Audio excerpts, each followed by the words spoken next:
बंदी छोड़ सतगुरु रामपाल जी परमेश्वर जी की जय हो। परम पिता परमात्मा सारी सृष्टि के रचनहार कुल मालिक असंख्य ब्रह्मांडों के स्वामी जगत गुरु तीनों लोकों में प्रवेश करके सबका भरण पोषण करने वाले राजाधिराज आत्माधार नाथों के नाथ देवों के देव महादेव सर्वेश्वर महेश्वर मृत्युंजय अजरो अमर आदि अनादि सनातनी प्रभु जगत पिता जगदीश्वर श्री श्री 1008 की उपाधि के वास्तविक अधिकारी अकाल मूरत शब्द स्वरूपी राम वासुदेव सर्वगतम ब्रह्म परम पूज्य प्रथम पूज्य परम संत परम पुरुष परम धनी परम दयालु सत्य कबीर हक्का कबीर अल्लाहु कबीर अल्लाहु अकबर बाखबर अल्लाह ताला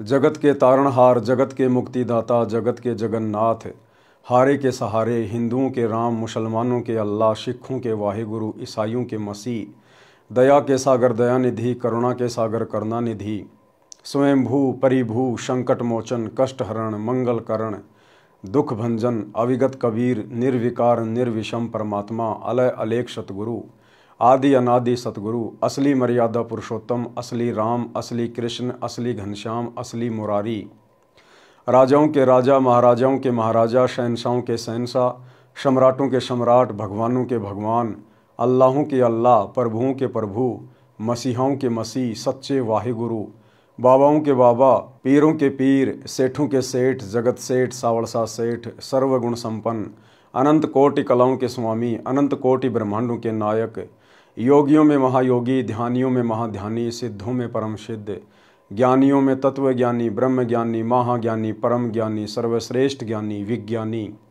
युवा कबीर समरथ कबीर असमवात अमित ओजा सच्चे रहनुमा करीम अल्लाह सुभान अल्लाह दुनिया के अंतिम पैगंबर 8 सितंबर 1951 से गांव धनाना जिला सोनीपत हरियाणा भारतवर्ष की पावन भूमि पे प्रकट रियल कल्कि भगवान श्री नारायण साकार हरि श्री बाबा साहिब नूर अनंत परमात्मा संत श्रोमणी सतगुरु रामपाल जी परमेश्वर जी के चरण कमल में साध संगति से जुड़े हुए देश विदेश से आप और हम सभी सत्सेवक भाई बहनों का अनंत कोटि दंडोत प्रणाम। सत्साई भाई और बहनों, दया पूज्य गुरुदेव भगवान की सतगुरु रामपाल जी परमेश्वर जी की जिनके शुभ आशीर्वाद से विशेष आशीर्वाद से आप और हम सभी साध संगति से जुड़ी हुई सत्सेवक आत्माएं अपनी आत्मा के कल्याण हेतु गुरुदेव के तत्व ज्ञान को आधार बनाकर दृढ़ता के साथ निरंतर भक्ति मार्ग पर आगे की ओर बढ़ रहे हैं। भाई और बहनों, साथ संगति से जुड़कर आप और हम सभी भगत भाई बहनों ने जो विशेष अनमोल वस्तु प्राप्त की है गुरु को पहचानने की, ये बड़े सौभाग्य से मिलती है, बड़े सौभाग्य से नसीब होती है। इसके लिए हम गुरुदेव भगवान का तहे दिल से जितनी बार भी दंडवत धन्यवाद करें उतना ही कम है। तो पूज्य गुरुदेव जी के कर कमल से लिखित पवित्र पुस्तक मुक्ति बोध के ऊपर वीडियो बनाने की श्रृंखला जारी है। इसी श्रृंखला में आज हमारा ये 28वें नंबर का वीडियो है। प्रत्येक वीडियो में गुरुदेव भगवान के आशीर्वाद से भक्ति मार्ग के विषय में दृढ़ता प्राप्त करने के लिए आप और हमें बहुत कुछ सीखने और समझने को मिल रहा है। तो भाइयों और बहनों, आज का वीडियो शुरू करते हैं पूज्य गुरुदेव जी के आशीर्वाद से मुक्ति बोध के ऊपर। आज परमेश्वर ने अपने कर कमल से इस पवित्र पुस्तक में काशी में जो भंडारा हुआ था उस भंडारे के समापन की वाणियों का समावेश किया है और किस प्रकार से परमात्मा ने 8 पहर तक 8 तिया 24 यानी 24 घंटे परमात्मा ने खड़े होकर सबको उपदेश दिया।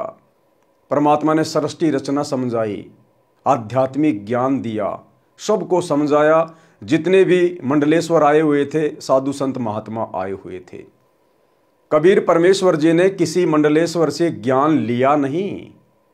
परमात्मा ने स्वयं उन मंडलेश्वरों को, जिनको 2 कौड़ी का ज्ञान भी नहीं था, रटा रटाया ज्ञान अपने गुरुओं से जो दुनिया को बताते रहते थे, सुनाते रहते थे, जिस ज्ञान के सुनने और सुनाने से किसी का कोई भला नहीं होना था। परमेश्वर ने किसी भी मंडलेश्वर से ज्ञान नहीं सुना। परमात्मा ने अपना तत्व ज्ञान, नूतन ज्ञान, नया ज्ञान सबको सुनाया 24 घंटे तक। और वर्तमान में गुरुदेव भगवान की गैर हाजिरी में इन सतलोक आश्रमों में क्या हो रहा है, झलक तो आप जी देख ही रहे होंगे यूट्यूब पर, सोशल मीडिया पर। इन्होंने अपना जो सोशल मीडिया एक पेज बना रखा है, फेसबुक का चैनल, सा न्यूज़ चैनल, उस पर ये लोग अपनी मूर्खता वाली पोस्ट शेयर करते ही रहते हैं। तो एक तरफ तो काशी में भंडारा, परमात्मा ने सबको ज्ञान दिया, किसी से ज्ञान लिया नहीं। और वर्तमान सतलोक आश्रमों में बाहर से आने वाले श्रद्धालुओं को ज्ञान दिया नहीं जाता, उनसे ज्ञान लिया जाता है। लगता है संत रामपाल जी के ज्ञान में कोई कमी रह गई, कोई त्रुटि रह गई। जो सतलोक आश्रम मैनेजमेंट हरियाणा, इन आश्रमों के संचालक आज गुरुदेव की गैर हाजिरी में उस ज्ञान की पूर्ति के लिए मंडलेश्वरों से ज्ञान ले रहे हैं। एक छोटा सा वीडियो 4 मिनट का सतलोक आश्रम सोजत का। अभी इनका जो एक नया पाखंड चल रहा है, कबीर निर्वाण दिवस, एक मंडलेश्वर को इन्होंने इनवाइट किया। इनके आश्रमों में कोई भी साधु संत महात्मा मंडलेश्वर आते नहीं हैं, जबरदस्ती उनको बुलाया जाता है, जबरदस्ती हाथ पैर जोड़ के, अपनी प्रशंसा के लिए कि हम एक वीडियो बनाने का मौका मिलेगा।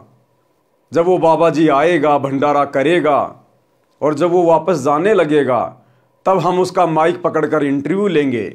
बाबा जी आपको यहाँ की व्यवस्था कैसी लगी? बाबा जी आपको यहाँ के सेवादारों का व्यवहार कैसा लगा?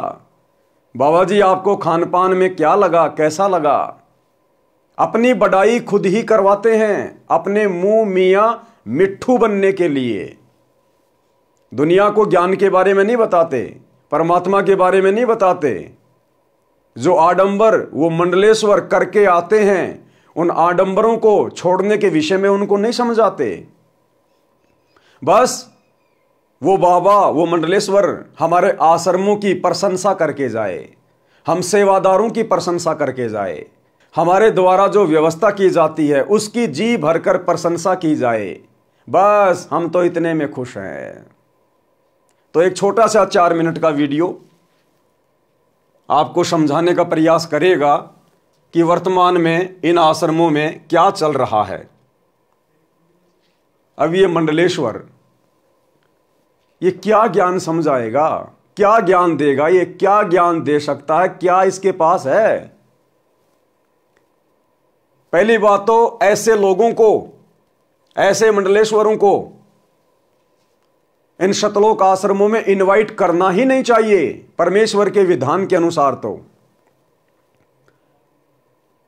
इन लोगों की आश्रमों में एंट्री उस समय होनी चाहिए जब ये बिल्कुल सादा तरीके से एक आम व्यक्ति की तरह अपनी वेशभूषा बना लें। ये व्यर्थ की दाढ़ी, मूछ, ये तिलक, छापा, चंदन, ये सब हटा लें। ये रुद्राक्ष की माला, ये भगवा पहनावा जो पाखंड का प्रतीक है, जब तक ये लोग इस प्रकार के आडंबर वाली वेशभूषा का परित्याग ना कर दें, तब तक इन लोगों को आश्रम में एंट्री होनी नहीं चाहिए। अगर इनको नाम लेना है तो पहले इनको बोलिए कि बहुत से टीवी चैनल पर सतगुरु रामपाल जी का सत्संग चलता है, सोशल मीडिया यूट्यूब पर सतगुरु रामपाल जी के सत्संग भरे पड़े हैं। पहले आप उनके ज्ञान को सुनिए, ज्ञान को समझिए, और आपने जो अपना ये आवरण ऐसा बना रखा है इसका परित्याग कीजिए। उसके बाद आप सतलोक आश्रम में आइए, नाम दीक्षा लीजिए, भक्ति कीजिए। लेकिन ये लोग आते नहीं हैं, ये लोग अपनी तरफ से नहीं आए। इन लोगों को जबरदस्ती बुलाया जाता है, जबरदस्ती। सरपंच को, एमएलए को, विधायक को, भूतपूर्व सरपंच को, इस तरह के पाखंडी बाबाओं को जबरदस्ती आश्रमों में इनवाइट किया जाता है अपनी प्रशंसा करवाने के लिए। तो क्या बोल वचन है इस भाई साहब के, आपको इनके मुख से सुनाएंगे। और साथ में जो इंटरव्यू ले रहे हैं सतलोक आश्रम वाले, बिल्कुल मूक दर्शक बन के खड़े हैं। ये जो मर्जी बके जा रहा है, जो मर्जी बोले जा रहा है, आश्रम वालों को आशीर्वाद दे रहा है कि मेरा आशीर्वाद आपके साथ में है, आप ऐसे फलते फूलते रहो। और ये इंटरव्यू लेने वाला सतलोक आश्रम सोजत का भगत है, इसके मुंह के ऊपर ताला लगा हुआ है, गूंगा है, गूंगा। उसी समय टोकना चाहिए कि महाराज ना तो हमें आपके आशीर्वाद की आवश्यकता है और ना आप जी आशीर्वाद देने के अधिकारी हैं। आप पूर्ण संत नहीं हैं, आपको अभी शास्त्र अनुकूल ज्ञान नहीं है, आप एक जीव हैं। आपको तो स्वयं भक्ति करनी चाहिए सतगुरु रामपाल जी से उपदेश लेकर। लेकिन इतनी बातें बोलना भला इनकी जुबान पे कहां। अगर इतनी बातें बोल देंगे तो दोबारा से मंडलेश्वर जी क्यों आएंगे? मंडलेश्वर जी नहीं आएंगे तो इनकी प्रशंसा कौन करेगा? इनकी व्यवस्था को अच्छा कौन बताएगा?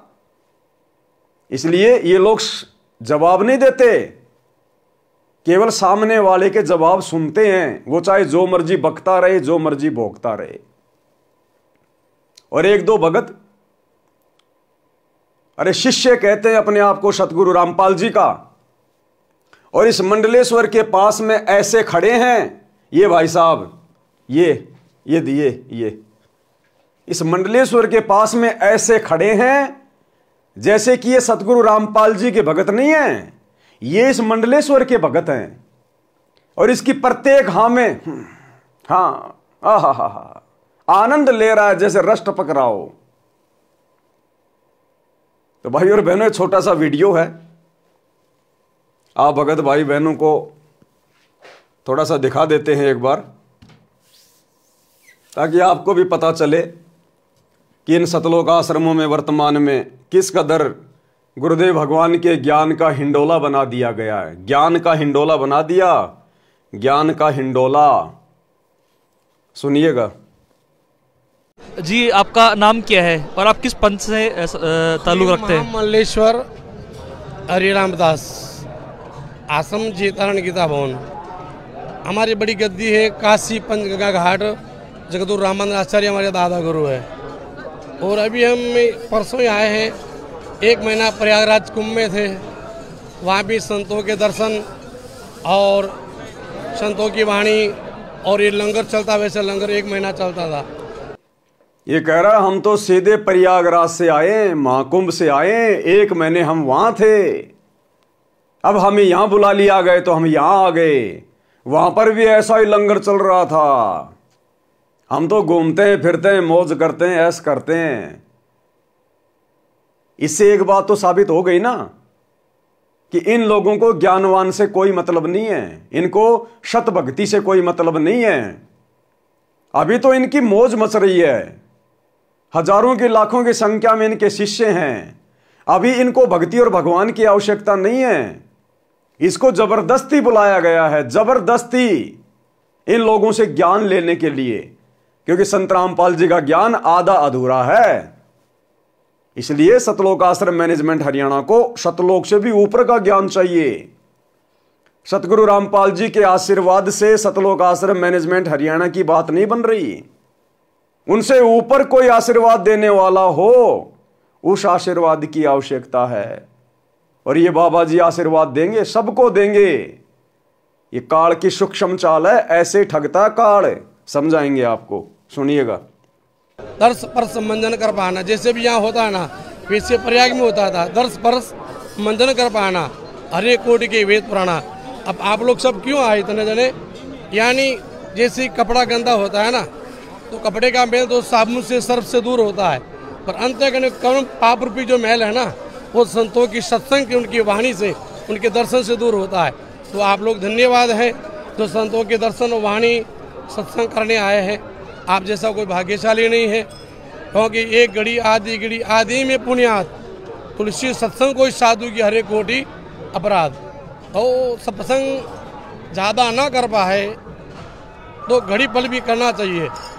यानी जैसे 1000 मन घास का ढेर हो और एक आग की चिंगारी गिर गई हो तो देखते थे जल के भस्म। इसी प्रकार संतों की सत्संग, संतों की वाणी, अगर एक शब्द भी जीवन में उतर गया हो तो जन्मांतर बिगड़ा हुआ है ना, वो सारे कर्म जल के और शुद्ध पवित्र बन जाता है और परमात्मा के धाम में वो पहुंच सकता है। तो आप धन्यवाद हैं। यहाँ पर आपने आश्रम देखा है, सारी व्यवस्थाएं देखी, आप आगे भी गए। संत रामपाल जी महाराज जी के जो आश्रम की जो व्यवस्था है, इसके बारे में क्या बोलना चाहेंगे आप? ये व्यवस्था हम देख के अति प्रसन्न है। जो नियम से व्यवस्था होनी चाहिए, जो मर्यादा की व्यवस्था होनी चाहिए, वो व्यवस्था पूरी सही रूप से चल रही है। ये देखो कितने ध्यान से सुन रहे हैं। देखो देखो, ये इनको देख के आपको ये नहीं लगेगा ये संत रामपाल जी के भगत हैं, आपको ये लगेगा ये इस मंडलेश्वर के भगत हैं। देखो कितने ध्यान से सुन रहे हैं, कितने ध्यान से सुन रहे हैं, जैसे कि ये ज्ञान इन्होंने कभी अपने गुरु जी से सुना ही नहीं कि जब ये सतनाम हृदय धर्यो भयो पाप को नाश, और जैसे चिनगारी अग्नि की पड़े पुरानी घास। जो बातें गुरुदेव अपने हर सत्संग में बताते हैं, अपने गुरुजी के सत्संग इतने ध्यान से नहीं सुनते, और वही बातें ये दो कोडी के मंडलेश्वर बता रहे हैं, जो अपने ऊपर उन वाणियों को लागू नहीं करते, खाली बकते हैं रट्टू तोते की तरह। इनके मुख से इन बातों को बड़े ध्यान से सुन रहे हैं, बड़ी सावधानी से सुन रहे हैं। तो ये हैं हमारे भगत भाई सतलोक आश्रमों से। इसके चारों तरफ ऐसे मंडरा रहे हैं जैसे बहुत बड़ी कोई हस्ती आ गई हो, जैसे कि इन्होंने इनसे नाम उपदेश लेना हो कि हमारा उद्धार संत रामपाल जी से नहीं होना, हमने तो ऐसे मंडलेश्वरों से नाम दीक्षा लेनी चाहिए। कितने आसक्त हो रहे हैं, इसकी बातों को सुनने के लिए कितना कान लगा के खड़े हैं। अरे जबकि इसको समझाना चाहिए कि बाबा जी बाबागिरी बहुत दिन कर ली, इस आश्रम में आप आए हो, सत्संग सुने आपने? सत्संग तो कहां सुनेगा बेचारा, सत्संग तो आश्रम में होता ही नहीं। खुद भगत ही आश्रमों में सत्संग नहीं सुनते, ये कहां से सुन लेगा? तो बैठ के इसको सत्संग सुनाना चाहिए था 1 घंटे, और फिर बोलते बाबा जी अब आपकी क्या राय है? आप संत कहलाने के अधिकारी नहीं हैं, आप तो खुद भी नरक में जाने की तैयारी कर रहे हो और अपने हजारों भक्तों की भी नरक की टिकट काट रहे हो। अगर ज्ञान समझ में आ गया तो सतगुरु रामपाल जी से उपदेश ले लो, अपना आत्म कल्याण कराओ। कंठी माला सुमरणी पहने से क्या होए, ऊपर ढूंढो साधु का अंतर राख्या खोए। इसको इस प्रकार की बातें कहनी चाहिए जो इसको चोट लगे। लेकिन ये सतलोक आश्रम वाले अपने वीआईपी गेस्ट को नाराज नहीं कर सकते। बाढ़ में जाए संत रामपाल जी का ज्ञान, कोई नाम ले या ना ले, ये अपने वीआईपी गेस्ट को नाराज नहीं कर सकते, अन्यथा ये दोबारा नहीं आएगा। दोबारा नहीं आएगा तो फिर इनको वीडियो बनाने का मौका कैसे मिलेगा? अब ये आशीर्वाद भी देगा सबको, देखना, सारे भक्तों को, आश्रम वालों को आशीर्वाद भी देगा। और ये 1.5 फुट का डंडा लेके खड़ा है सा न्यूज चैनल वाला, ये चुपचाप आशीर्वाद ले रहा है, सुन रहा है, जबकि इसको टोकना चाहिए। हमारा आशीर्वाद है भगवान इससे और ज़्यादा अच्छा सुंदर व्यवस्था बने। हमारा आशीर्वाद है भगवान इससे और ज़्यादा अच्छा सुंदर व्यवस्था बने। हमारा आशीर्वाद है भगवान इससे और ज़्यादा अच्छा सुंदर व्यवस्था बने। हमारा आशीर्वाद है, क्योंकि पहले उसने क्या किया, सवाल है कि महाराज जी आपको यहां आश्रम की व्यवस्था कैसी लगी? ज्ञान गया बाढ़ में कि सर आपको सतगुरु रामपाल जी का ज्ञान कैसा लगा? क्योंकि ज्ञान तो इसको सुनाया ही नहीं, सत्संग तो सुनाया नहीं, तो सवाल क्या खाक करेंगे? सर आपको यहां की व्यवस्था कैसी लगी? बस इनको तो अपनी व्यवस्था की चिंता है। और ये कह रहा है हमारा आशीर्वाद है इससे भी अच्छी व्यवस्था आप लोगों की बने, जैसे कि पहले इसी के आशीर्वाद से पूरी व्यवस्था चल रही है। चलो ये तो कह सकता है, नादान आदमी है, अज्ञानी है, ज्ञान नहीं है, इनकी तो आदत है सबको आशीर्वाद देना। लेकिन ये कौन है? ये देखो, ये ऐसे देख रहे हैं जैसे कोई चील कौवा देखता है। ये तो 4 भगत हैं और इंटरव्यू लेने वाला भी भगत है। इनके मुंह के अंदर पत्थर घुसे हुए हैं क्या? जब इसने आशीर्वाद दिया तो क्या टोकना नहीं चाहिए था, रोकना नहीं चाहिए था? इसने कहा और आप लोग चुपचाप रहे, इसका मतलब आपने इसके आशीर्वाद को स्वीकार कर लिया। अन्यथा आपको उसी समय टोकना चाहिए था कि महाराज जी आप पूर्ण संत नहीं हैं और आशीर्वाद केवल पूर्ण संत ही दे सकता है और उसी का आशीर्वाद फलित होता है। लेकिन अगर इतनी बातें बोल देंगे तो हो सकता है ये थप्पड़ मार दे। ये तो काल के दूत हैं, दुर्वासा ऋषि की तरह गुस्सा तो इनकी नाक पे रहता है। हो सकता है ये थप्पड़ मार दे, और भाई इसका थप्पड़ ये आश्रम वाले झेल नहीं पाएंगे, ये नाराज हो जाएगा, दोबारा आश्रम में नहीं आएगा। तो इन आश्रमों में बाहर से लोगों को सतगुरु रामपाल जी का ज्ञान समझाने के लिए नहीं बुलाया जाता, इन जैसे पाखंडियों का ज्ञान लेने के लिए बुलाया जाता है कि हमारे आश्रम में और तो सारी व्यवस्था है, बस एक ज्ञान की कमी है। महाराज जी आप हमें ज्ञान देने के लिए आइए। ये ज्ञान समझा रहा है, ये ज्ञान दे रहा है, क्या है इसके पास जो ज्ञान देगा? इन मूर्खों को सोचना चाहिए, आश्रम वालों को। क्या आवश्यकता पड़ गई इसका इंटरव्यू लेने की? तुम्हें क्या शिक्षा दे सकता है ये? इसका इंटरव्यू लेके तुम्हारा क्या भला हो जाएगा? हां, तुम्हारा धार्मिक धंधा बढ़िया चल पड़ेगा कि इसको सुनकर और भी लोग आएंगे खाने पीने के लिए, घूमने के लिए, मनोरंजन के लिए। और तुम्हें तो भीड़ चाहिए, तुम्हारे को तो वीडियो चाहिए बनाने के लिए। तो भाई और बहनों, ये टोटल काल का जाल इन आश्रमों में फैला हुआ, टोटल काल का जाल। अगर वास्तव में ये आश्रम सतगुरु रामपाल जी के हैं तो इन आश्रमों में इन लोगों की एंट्री नहीं होनी चाहिए, विशेषकर। अरे यही तो है वो काल के दूत जिनसे तुम्हारा बाप पिछले 30 वर्षों से संघर्ष कर रहा है। यही तो है वो काल के एजेंट जो हमारे भगत भाई बहनों को अपने जाल में फंसा के रखे हुए हैं, और इन्हीं काल के एजेंटों का तुम स्वागत कर रहे हो। इसको कहते हैं बुद्धि के ऊपर पत्थर पड़ जाना, बुद्धि के ऊपर पत्थर पड़ जाना। आगे क्या कह रहे हैं माशे जी?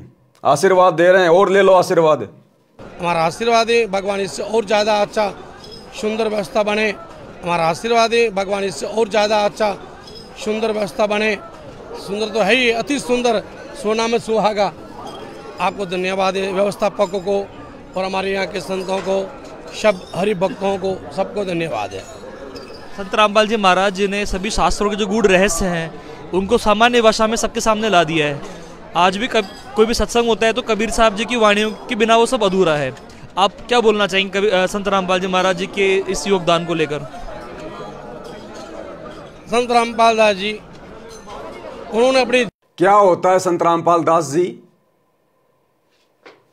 ये मूर्तियां खड़ी हैं, ये गूंगे बहरे, और ये कह रहा है सतगुरु रामपाल जी दास जी। अरे क्या होता है दास? इसको तो नहीं पता। ये चार खड़े मुस्टंडे, ये देखो, ये अमित शाह, और ये इंटरव्यू ले रहा, इनको नहीं पता कि हमारे गुरुजी दास हैं या दासों के बाप हैं। अरे तुम भी दास, यानी भगत भी दास, और ये तुम्हारे गुरु को भी दास बता रहा है। अरे नालायको, थोड़ी बहुत तो तमीज लो, थोड़ी बहुत तो अपनी बुद्धि का इस्तेमाल करो, थोड़ा बहुत इसको भी समझाओ। यही तुम्हें समझाया जा रहा है, तुम्हारे गुरु की बेइज्जती किए जा रहा है, तुम्हारे गुरु को दास कह के। अरे इसको तो नहीं पता, लेकिन तुम मूर्खों को तो पता है कि तुम्हारा गुरु दास है या दासों का भगवान है। यह है भाई और बहनों इनका, आश्रम वालों का ज्ञान। यह होता है इन आश्रमों में। इस व्यक्ति के 4 मिनट के इंटरव्यू में इसको बेचारे को कुछ नहीं समझाया गया, कुछ नहीं बताया गया, बस अपनी और आश्रम की व्यवस्था का बखान करवाया गया है। ज्ञानवान की कोई बात नहीं, नाम उपदेश लेने की कोई बात नहीं। अरे कम से कम पूछता कि सर आप नाम लेना चाहोगे क्या? लेकिन इनको शर्म आती है कि ये तो खुद ही लोगों को नाम देता है। अगर इससे हम ऐसा सवाल करेंगे तो कहीं अपनी बेइज्जती ना मान ले। ये है इन आश्रम वालों का ज्ञान, ये हो रहा है इन आश्रमों में। इसलिए दास कह रहा है टोटल ड्रामा, टोटल पाखंड, केवल धंधे के लिए इन आश्रमों में समागम किए जाते हैं, अपने धंधे के लिए, भीड़ बढ़ाने के लिए। ज्ञानवान से कोई मतलब नहीं है। अपने जीवन में अपने भगवत स्वरूप कबीर साहब की वाणी को उतारा। एक सादा सब सदे, सब सादे सब जाए, जो तू सेवे मूल को फूले फले आगाए। एक को पकड़ने से परमात्मा की प्राप्ति होती। हा, ओ हो। जैसे कि महाराज जी ने कोई तत्व ज्ञान से न्यारा ज्ञान बता दिया हो कि एक कै साधे सब सदै, सब साधे सब जाए, माली सींचे मूल को फले फूले अगाए। अरे गुरुजी हर सत्संग में ये वाणी बोलते हैं, लेकिन इसके मुख से ये वाणी सुन के ओ हो ये देखो, बस महाराज जी आपने जीवन धन्य कर दिया, आपने मेरा जीवन बदल दिया। अपने गुरुजी के सत्संग सुनते समय इनकी गर्दन नहीं झुकती, हाथ नहीं जुड़ते, और इस 2 कौड़ी के पाखंडी के मुंह से सुनकर हा देखो देखो देखो, ये हाल है इन आश्रमों में। ये मर्यादाओं से अलग हैं, ये पतिव्रता धर्म की भक्ति नहीं कर रहे, ये सबकी मर्यादा खंडित है, सब परमात्मा से दूर हैं। इसी को तो कहते हैं कबीर कथा करो करतार की, सुनो कथा करतार, आन कथा सुनो नहीं कहे कबीर विचार। और ये इनकी कथाएं सुन के बड़े आनंदित हो रहे हैं, बड़ा गर्व महसूस कर रहे हैं। ये है आश्रमों से जुड़े हुए भक्तों का ज्ञान। ये सारनामी सार शब्दी भगत हैं, ये सार नाम प्राप्त, और जिनके मुख से ज्ञान चर्चा अच्छी नहीं लगनी चाहिए, उन लोगों के मुख से ये वाणियां सुन सुन के नतमस्तक हो रहे हैं। ये कहां से परमात्मा को प्रसन्न करेंगे, कहां ये पतिव्रता पद की भक्ति करेंगे। इन भक्तों से चाहे गधे के आगे हाथ जुड़वा लो, चाहे घोड़े के आगे हाथ जुड़वा लो, चाहे अपने गुरुजी के आगे हाथ जुड़वा लो, इनको फर्क ही नहीं पड़ता। द्रौपदी वाली भक्ति कर रहे हैं, 5-5 पति, अनेकों पति, कितने पति बना लो। तो देखो कितना आधीन हो रहा है। उन्होंने कबीर साहब की वाणी को पकड़ के और संसार में मोह अज्ञान में जो सोए हैं उनको सचेत किया है। उनको माता पिता सबको धन्यवाद है। संत रामपाल जी महाराज। अब बताओ, इन मूर्ख भक्तों ने इस मंडलेश्वर की जुबान से सतगुरु रामपाल जी को और उनके माता पिता को सबको आशीर्वाद दिला दिया कि सतगुरु रामपाल जी को और उनके माता पिता को सबको मेरा धन्यवाद है। और ये खड़े खड़े सुन रहे हैं। अरे नालायको, इन लोगों को सतगुरु रामपाल जी के आशीर्वाद की जरूरत है, ना कि इन जैसे लोगों की सतगुरु रामपाल जी को आवश्यकता है। तो भाई और बहनों, ये भीड़ इकट्ठी हो रखी है इन आश्रमों में, ज्ञानवान से किसी को कोई मतलब नहीं है। तो पकड़ के और संसार में मोह अज्ञान में जो सोए हैं उनको सचेत किया है। उनको माता पिता सबको धन्यवाद है। संत रामपाल जी महाराज जी जब किसी को नाम दीक्षा देते हैं तो उन्होंने कुछ रूल्स बना रखे हैं कि जैसे कि नशा करने वाला जो व्यक्ति है उनसे नहीं जुड़ सकता, उसे नशा त्यागना पड़ेगा।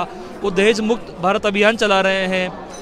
अरे सतगुरु रामपाल जी ने तो ये भी कहा है कि अगर नाम दीक्षा लेनी है, आश्रम में आना है, तो अपना आडंबर त्याग के आना पड़ेगा। हमारे आश्रम मंदिर है, मंदिर, और यह है शास्त्र विरुद्ध साधना का प्रतीक। आडंबर, पाखंड, क्यों एंट्री दे रहे हो इनको? इनसे इसके ऊपर सवाल करो ना कि आपको क्या समझ में आया। आप इतनी दूर से आश्रम में आए हैं, आपको ज्ञान सुन के क्या समझ में आया? क्या आप अपनी आत्मा का कल्याण करवाना चाहते हैं? क्या आप नाम दीक्षा लेना चाहते हैं? ऐसा मौका आपको फिर नहीं मिलेगा। नाम दीक्षा ले लो, आश्रम में आए हुए हो, ये ढोंग, ये पाखंड छोड़ दो। परमात्मा धरती पे आए हुए हैं संत रामपाल जी के रूप में, आप उनके शिष्य बन जाइए। इस व्यक्ति को इस प्रकार से समझाना चाहिए। लेकिन इनको अपने दामाद की तरह आश्रम में बुला लिया, बढ़िया बढ़िया खिला दिया और अपने आश्रम की प्रशंसा करवा के सहसम्मान इसको विदा कर दिया। इसलिए आश्रम खोले हैं क्या? नशा मुक्त भारत अभियान चला रहे हैं, इसके बारे में आप क्या बोलना चाहेंगे? अगर इस प्रकार का नहीं चलाएंगे आप, ये भगवान के पास जाना है, सत मार्ग के द्वारा परमात्मा तक पहुंचना, सतलोक तक, तो आपको एक कुरीति सब छोड़नी पड़ेगी।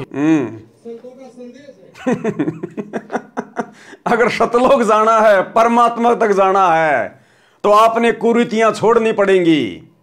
और ये क्या है? ये दाढ़ी, मोछ, ये छापा, तिलक, ये कंठी माला, ये क्या है? ये कुरीतियां नहीं है? अरे ये कुरीतियां नहीं है क्या?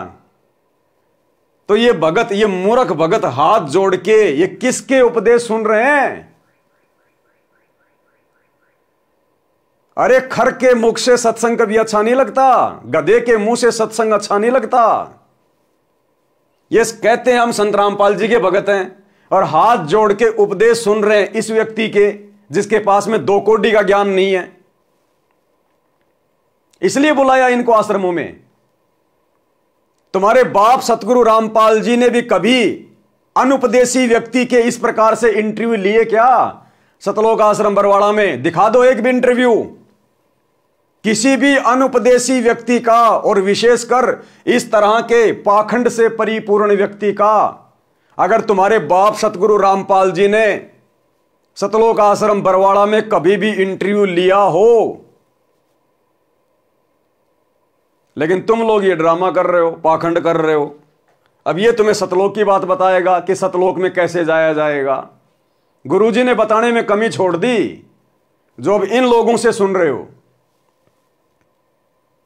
अगर इस प्रकार का नहीं चलाएंगे आप, ये भगवान के पास जाना है, सतमार्ग के द्वारा परमात्मा तक पहुंचना, सतलोक तक, तो आपको एक कुरीतियां सब छोड़नी पड़ेगी।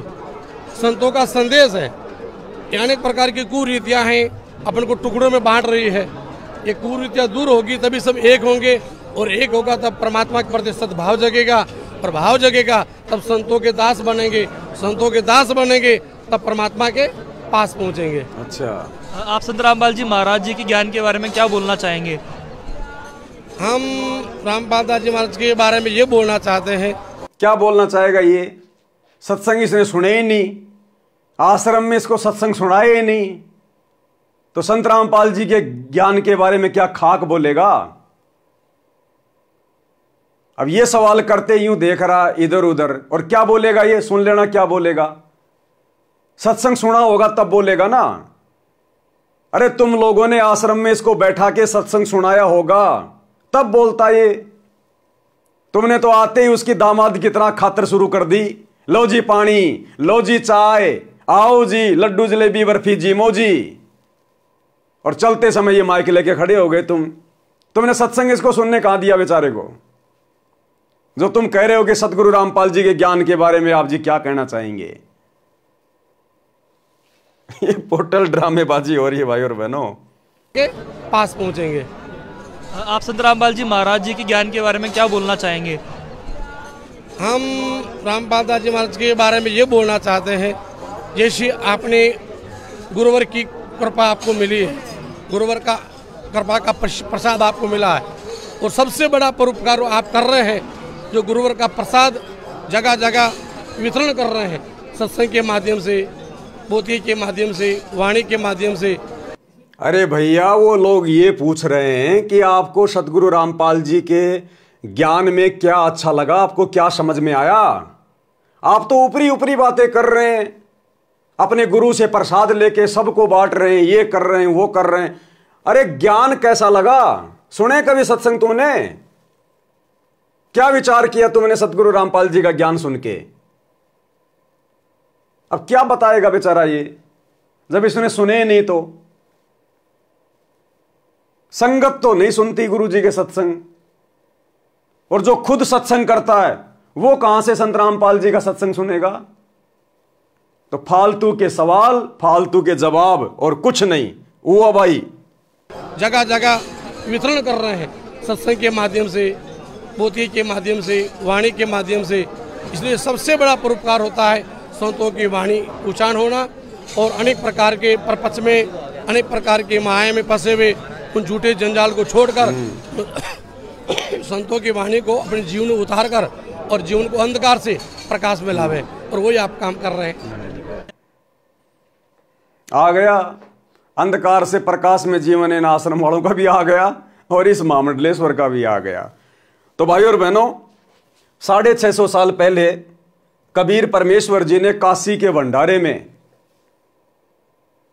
8 पहर यानी 24 घंटे खड़े होके परमात्मा ने लोगों को ज्ञान समझाया, आत्म ज्ञान दिया, परमात्म ज्ञान दिया, सृष्टि रचना समझाई। इन जैसे पाखंडियों से ज्ञान सुना नहीं, ज्ञान लिया नहीं, क्योंकि मालिक को पता था कि इनके पास में क्या ज्ञान है, छींट भी नहीं है। और आज ये सतलोक आश्रम वाले अपने गुरु के ज्ञान की तो इनको उल्टियां हो रही हैं, हजम नहीं हो रहा, दुनिया का ज्ञान ले रहे हैं और नया ज्ञान अपने गुरु जी को आशीर्वाद दिला रहे हैं इन पाखंडियों से। ये है इन आश्रमों का ड्रामा। तो शुरू करते हैं भाई और बहनों, पवित्र ग्रंथ मुक्ति बोध से वीडियो नंबर 28, केशव जी के वचन तथा भंडारा संपन्न की वाणी। पारक के अंक की वाणी नंबर 925 से 930 का सरलार्थ है। केशव ने कहा कि हे कबीर जी, आप समर्थ परमेश्वर हैं।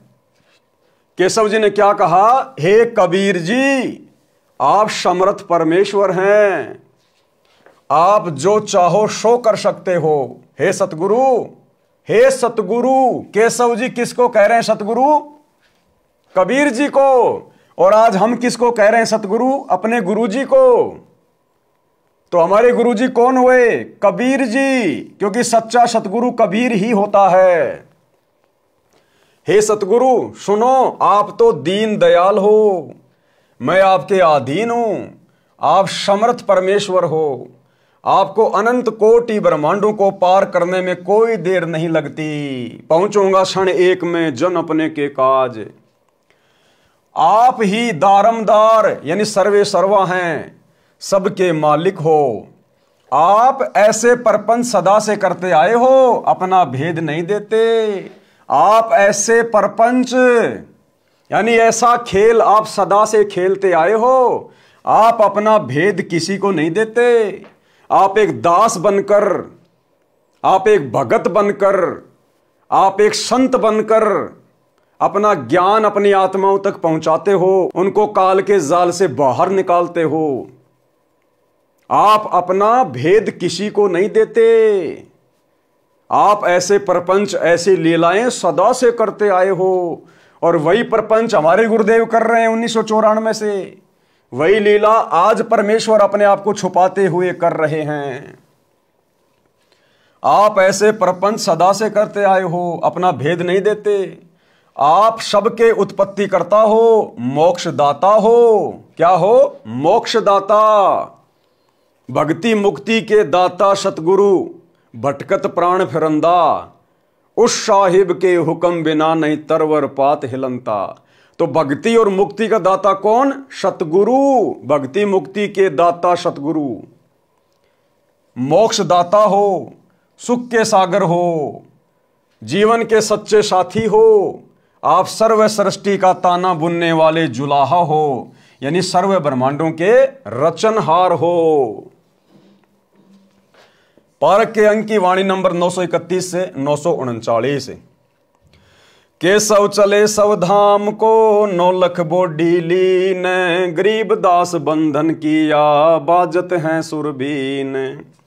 केशव और कबीर जित मिलन भये तहां एक, दास गरीब कबीर हरि धरते नाना भेख।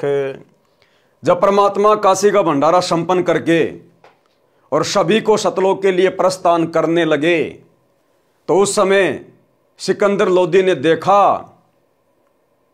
कि केशव जी कबीर परमात्मा में समा गए, और सारी की सारी बालद, 9 लाख बैल और लाखों सेवादार एक क्षण में अंतर्ध्यान हो गए। एक क्षण में केशव और कबीर जित मिलन भये तहां एक, दास गरीब कबीर हरि धरते नाना भेख। बंजारे और बैल सब लाए थे भरमाल, गरीब दास सतलोक को चले गए तत्काल। आवत जाते ना लखें कौन धाम प्रकाश, गरीब दास साहबू जी है कहाँ गए हरिदास। वो 9 लाख बैल और लाखों सेवादार ना तो किसी को आते हुए दिखाई दिए और ना किसी को जाते हुए दिखाई दिए। और जब अचानक से वो गायब हो गए, तो शाह यानी बादशाह सिकंदर लोदी, गरीब दास सा बूझ है, सिकंदर लोदी बूझ रहा है, पूछ रहा है कहां गए हरिदास, कि आपके भगत कहां गए, वो सेवादार कहां गए। आवत जाते ना लखें कौन धाम प्रकाश, गरीबदास साहबू जी है कहाँ गए हरिदास। हरि में हरि के दास हैं दासन के हरि पाश। अब क्या कह रहे हैं परमात्मा कि हरि में हरि के दास हैं, कि भगत के शुद्ध हृदय में ही भगवान निवास करता है। जो दास बन जाता है, भगत बन जाता है, फिर वो परमात्मा, वो सतगुरु उसके अंदर ही निवास करता है शब्द रूप में। क्या कह रहे हैं परमात्मा, हरि में हरि के दास हैं, यानी परमात्मा में ही भगत समाया हुआ है। यहां परमात्मा ये बात क्यों बोल रहे हैं कि हरि में हरि के दास हैं? इसलिए कि मैं खुद ही केशव बंजारा बन के आया हूं। मैं खुद ही एक दास की भूमिका कर रहा था। वो केशव बंजारा मेरे अंदर ही है, यानी मैंने ही डबल रोल किया था। हरि में हरि के दास हैं। और जितने भी सेवादार आए थे, 9 लाख बैल आए थे, वो सब मेरी शब्द शक्ति से उत्पन्न थे और वापस मेरे शब्द में समा गए मेरे अंदर।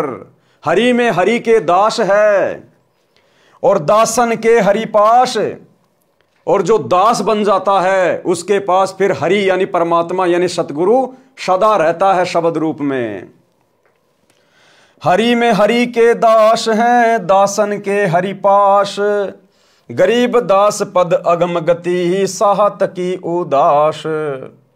अब ये सारी बातें सुन के जो सातकी था, सिकंदर लोदी का धार्मिक गुरु, जिसने उस भंडारे की झूठी चिट्ठियां डाली थी परमात्मा को बदनाम करवाने के लिए, काशी छुड़वाने के लिए, ये सारी बातें सुन के वो जल भुन रहा था। सारी बातें सुन के वो जल भुन रहा था, उदास सा हो गया। और क्या बोला, चलो सिकंदर बादशाह क्यों बिरथा बखत गमाए, गरीब दास उस पीर के तन मन लागी भाए। और वो शेख तकी क्या बोला सिकंदर को, चलो सिकंदर बादशाह क्यों बिरथा बखत गमाए, बखत यानी समय, क्यों फालतू में इस कबीर के साथ में बात करके अपना समय बर्बाद कर रहा है, चलो यहां से।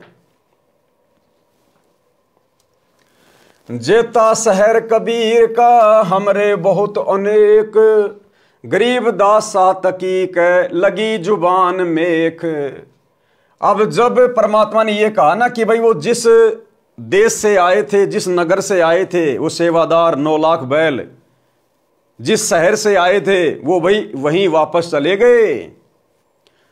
तो शेख तकी ने सिकंदर लोदी से कहा परमात्मा से ईर्ष्यावश बातें करते हुए कि चलो चलो बादशाह, इस कबीर के जैसे शहर, इस कबीर के जैसे नगर तो हमारे बहुत हैं, चलो चलो यहां से।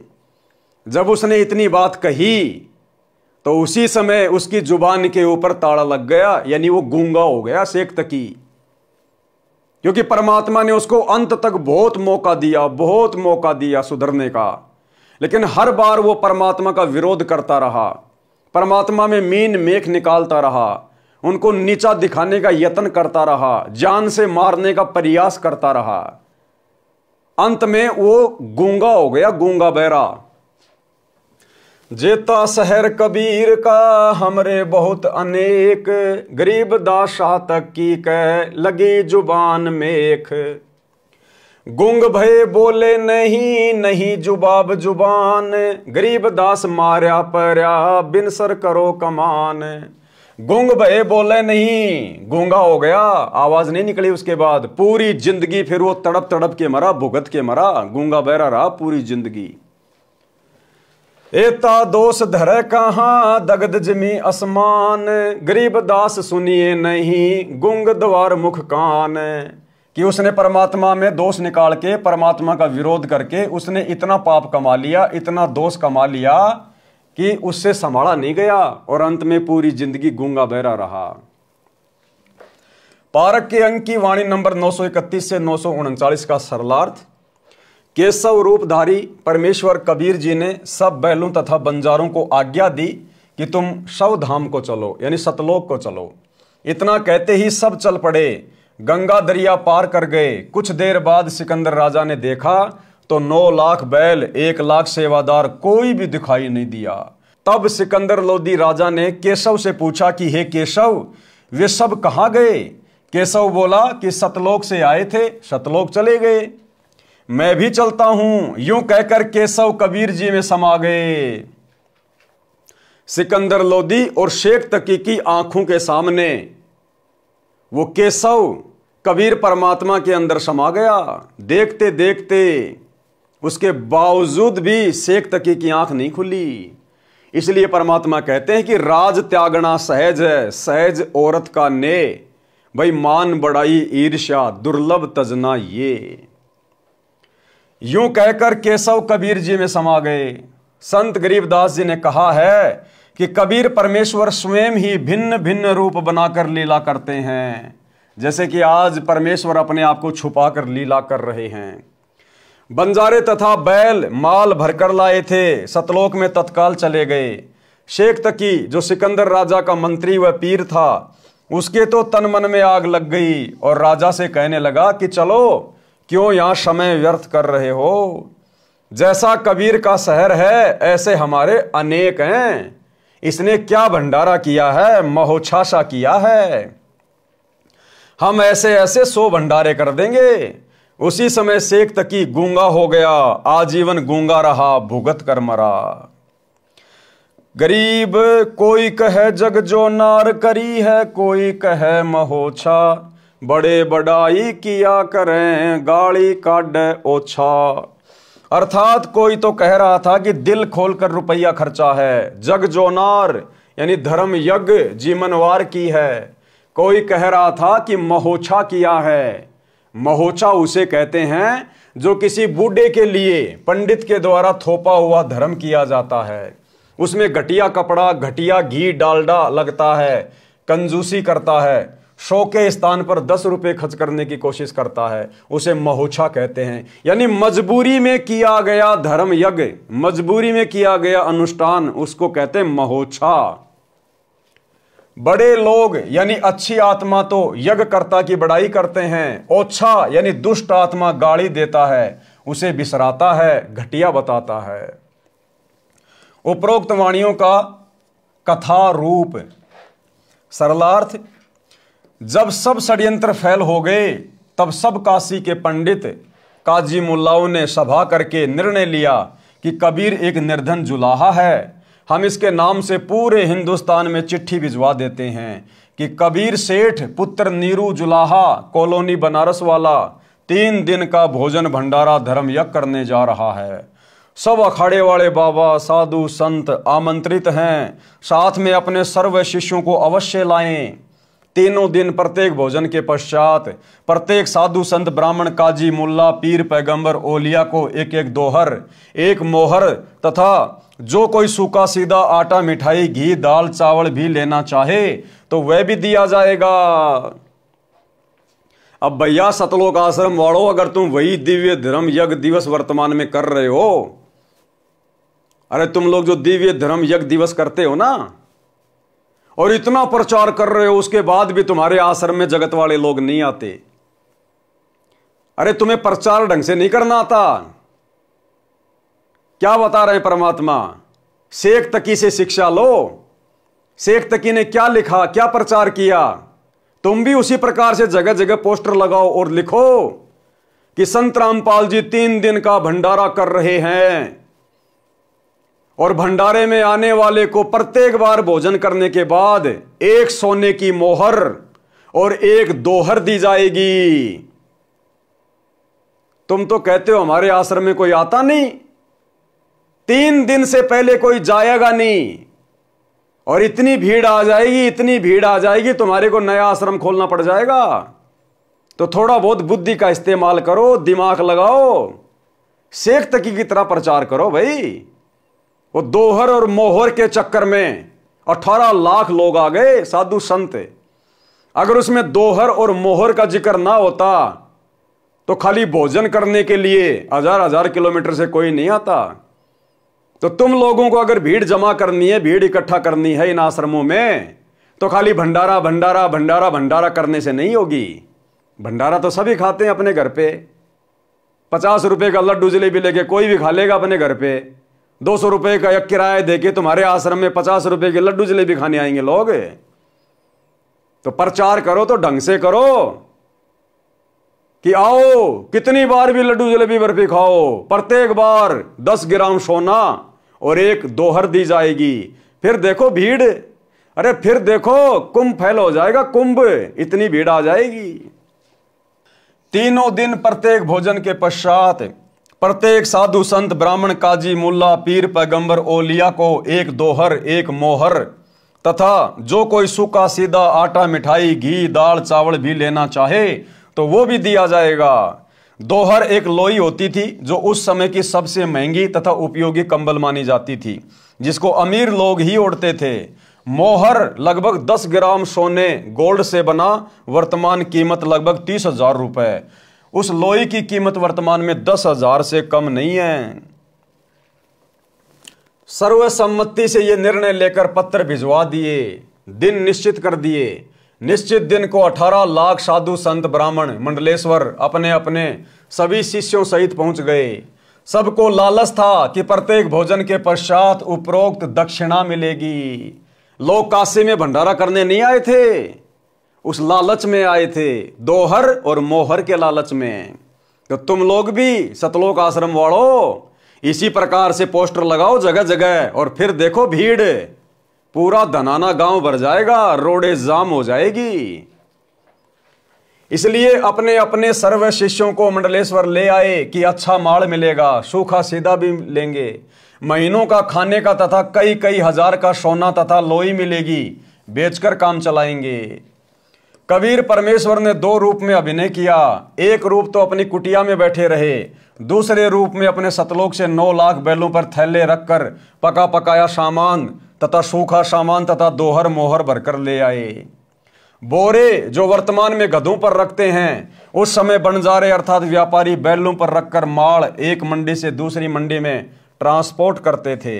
काशी के बाजार में टेंट लगाकर सारा सामान टेंटों में रख दिया, और कुछ सेवादार भी सतलोक से साथ आए थे जो सारी व्यवस्था संभाल रहे थे। भंडारा शुरू कर दिया। 3 दिन तक चिट्ठी में लिखे अनुसार सर्व दक्षिणा दी गई।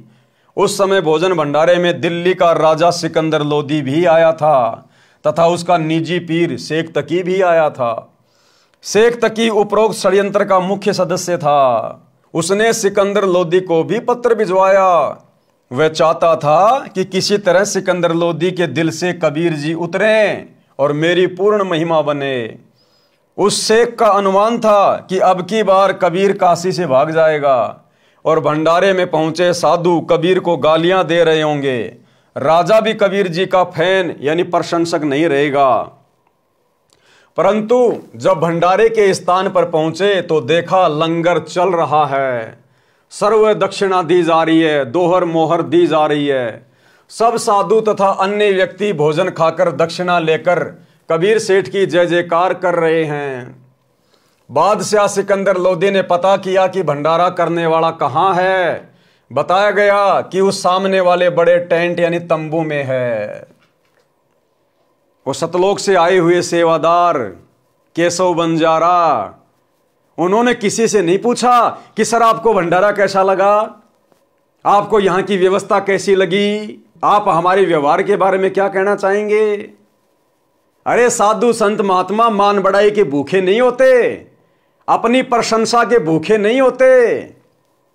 और तुम लोग लेके माइक खड़े हो जाते हो जाते समय, सर आपको यहां के सेवादारों का व्यवहार कैसे लगा, सर आपको यहां के भंडारे की व्यवस्था कैसी लगी, मान बढ़ाई के भूखो।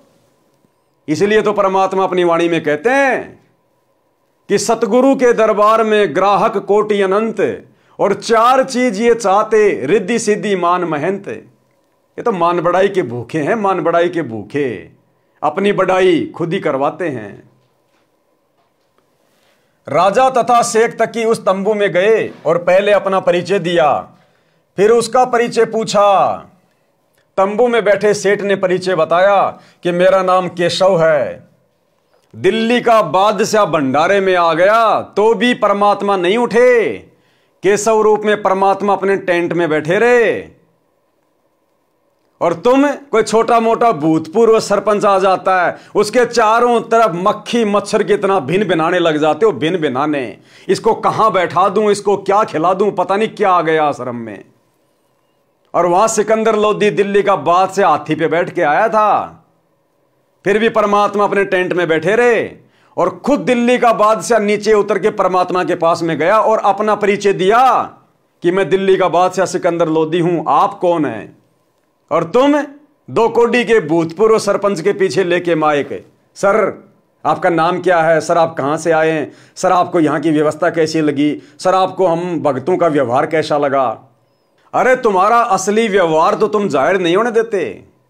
तुम्हारा असली व्यवहार शतलोक आश्रम से जुड़े हुए तुम कोऑर्डिनेटरों का, सेवादारों का, तुम्हारा असली व्यवहार तो तुम किसी को दिखाते नहीं। एक समय एक राजा था और वो बहुत सारी भाषाओं का जानकार था। एक दिन उसने अनाउंसमेंट करवाया कि जो भी ज्ञानी मंत्री या कोई धार्मिक गुरु मेरी वास्तविक भाषा बता देगा कि मेरी मातृभाषा क्या है, उसको मुंह मांगा इनाम दिया जाएगा। वो राजा कई भाषाएं जानता था और सभी भाषाओं को इसी प्रकार से बोलता था जैसे ये इसकी मातृभाषा है। तो कोई भी नहीं पहचान पा रहा था। अंग्रेजी, हिंदी, उर्दू, फारसी सारी भाषाएं बिल्कुल ऐसे बोलता था फर्राटे की तरह। तो एक समझदार व्यक्ति था, उसने कहा कि महाराज जी मैं बता सकता हूं आपकी मातृभाषा क्या है। बोला भाई तू बता दे। बोला आज नहीं बताऊंगा, कभी मौका देख के बताऊंगा। बोला ठीक है।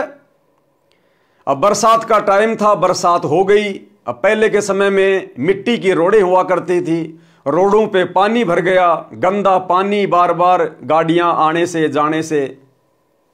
अब राजा जी घोड़े गाड़े जुड़वा के रेड़ों में बैठ के और राजा जी उसी रोड से जा रहे थे सज धज के, बढ़िया कपड़े पहन के। उस व्यक्ति ने क्या किया कि मौका अच्छा है राजा को उसकी मातृभाषा बताने का। वो भी बराबर से बैलगाड़ी लेके और जोर से दौड़ा, बैलों को मारा और जोर से बैल दौड़े राजा के बराबर से।